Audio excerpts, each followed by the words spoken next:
ارشاد صاحب، آپ کو کیا لگتا ہے ایسی کیا خطا ہو گئی اسد عمر سے؟ اچھے بھلے تو وہ گئے تھے اور پوری ڈیل اوکے ہو رہی تھی، اور واشنگٹن مجھے یاد ہے انہوں نے یہ بات کی، انہوں نے کہا خواب ہے میرا استعفیٰ تو دیکھنے والے دیکھتے رہیں، لیکن یہ کیا ہوا؟ دیکھیے، ایک بات عوریہ صاحب نے کی ہے، وہ کل میں بھی کر چکا ہوں کہ یہ جو تبدیلی ہے، ایک تو اس میں اہم فیکٹر آئی ایم ایف کا ہو سکتا ہے کہ آئی ایم ایف کی ڈیمانڈ ہو کہ جناب یہ اس قابل نہیں ہے کہ ہم ان کے ساتھ نیگوشیٹ کریں یا ان کے ساتھ چل سکیں، ہمیں ایسا آدمی چاہیے جس کے ساتھ ہمارا کمفرٹ لیول جو ہے وہ ہائی ہو۔ دوسری جو وجہ مجھے نظر آتی ہے، یہ فوری تبدیلی کی جو وجہ نظر آتی ہے، کیونکہ صرف آئی ایم ایف کا فیکٹر ہوتا تو پھر یہ پہلے تبدیل ہوتے، جب نیگوشیٹ کر رہے تھے تو اس سٹیج پہ یہ فیصلہ کر لیا جاتا کہ جی ٹھیک ہے، نیگوشیشن بہتر کرنی ہے تو ان کا بندہ لے آئیں جو ان کے ساتھ کمفرٹیبل ہو اور آئی ایم ایف ان کے ساتھ کمفرٹیبل ہو۔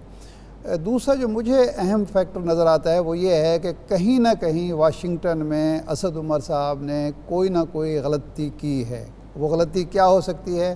3 مطالبات ہمارے سامنے آ چکے ہیں آئی ایم ایف کے اور امریکہ کے، ہمارے نیوکلیر پروگرام کے حوالے سے، سی پیک کے حوالے سے اور ہمارے ڈیفنس بجٹ کے حوالے سے۔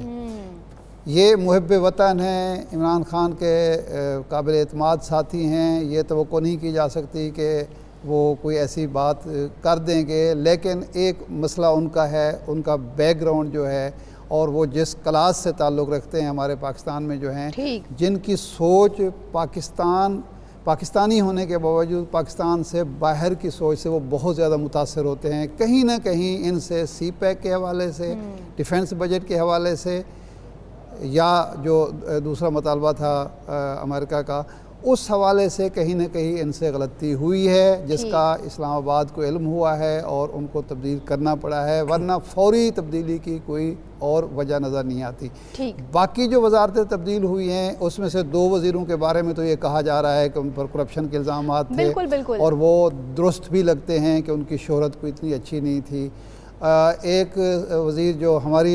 یعنی وزارت اطلاعات سے تعلق رکھتے تھے، وہ ضرورت سے زیادہ بولنا شروع ہو گئے تھے اور انہوں نے کیبنٹ کے اندر ایک گروپنگ شروع کر دی تھی۔